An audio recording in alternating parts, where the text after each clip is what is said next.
Welcome to Mamahood After Trauma. I'm Emily, your host.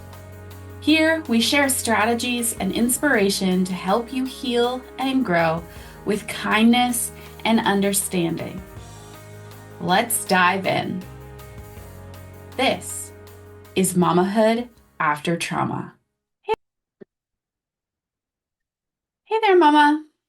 Before we dive in, I want to remind you to grab your Unlocking Peace Guide, a free resource designed to help you start creating calm, reclaim your peace, and manage your triggers with ease. Head over to my website, the link is in the show notes, to download it now.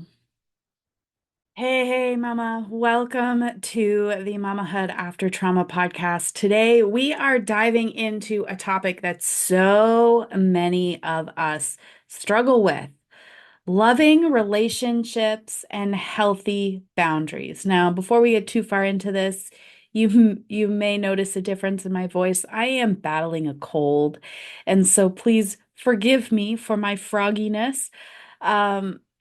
This topic is still so important, because let's be real. When you've been through trauma, it's easy to fall into patterns of overgiving, of people pleasing, or shutting down completely to protect yourself. But connection and safety can coexist. Okay, let me say that again. Connection and safety can coexist. It just takes learning how to create boundaries that protect your peace without sacrificing closeness. Let's talk about what it looks like and how you can start building relationships where you feel safe, seen, and valued. When you've experienced trauma, boundaries can feel selfish. You may hear the "what if I say no, they'll be upset. They'll be mad at me." They can feel unsafe. What if setting a boundary makes them leave me? Or they can be super confusing. I don't even know what's okay and what's not. Growing up in a chaotic or unpredictable environment might have taught you that love and conflict go hand in hand. Trauma often wires you for survival and not connection. So it's normal to feel anxious when trying to shift into healthier patterns. For example, I remember when I was just starting out on this journey and I had to set a boundary with a family member. And I love this family member to pieces. They are so special to me. And immediately I felt panicked, like I was doing something wrong, like I was going to be the cause of them being upset at me. And you know what? I was the cause of them being upset with me, but they weren't upset with me because for what I thought they were upset with me. They were upset with me because, not because I was wrong, I was breaking an old pattern that told me love meant overextending myself or being a people-pleasing doormat. And what made them upset with me was that they were no longer benefiting from my lack of boundaries. So what you need to know here is that your feelings are valid, and they don't mean that you're wrong for setting a boundary. Boundaries are not, let me repeat that, boundaries are not about controlling other people. They're about protecting your peace. So healthy boundaries sound like, I can't stay up late tonight, but I'd love to connect tomorrow.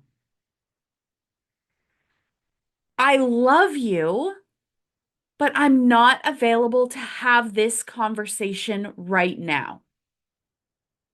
Or I understand you're upset, but I can't take responsibility for your feelings. Boundaries are about clarity and kindness, not punishment and withdrawal. So a turning point for me was realizing that setting a boundary didn't mean shutting someone out. It meant staying connected while protecting my emotional health. And sometimes protecting your emotional health, sometimes protecting my emotional health means loving someone from a distance. It doesn't mean we stop loving that person. It doesn't mean that we wish ill on them. It means that they are not healthy for our emotional health and we need to love them from a distance. And sometimes people don't understand that. Boundaries are an act of love for yourself and the people you care about. So, how do you start to set boundaries? If this is something brand new to you, what do you do to begin this practice of setting boundaries? So, first, check in with yourself. So on this podcast, we talk a lot about building your sense of self-awareness and your connection with yourself. Check in with yourself. What feels draining or unsafe in your relationships? Second, practice small steps. Okay, you don't have to make all of the changes all at once. You can make small steps. Start with low stakes boundaries that build confidence. Okay, so you're not going to start with the big kahuna. You're going to start with the low stakes boundaries, the things that are important, but they're not life or death, if you catch what I'm saying. Build your confidence. Let your nervous system that you are still safe when you set a boundary. Communicate clearly without over-explaining. Simply saying, I'm not available for that is enough. That's all you need to say.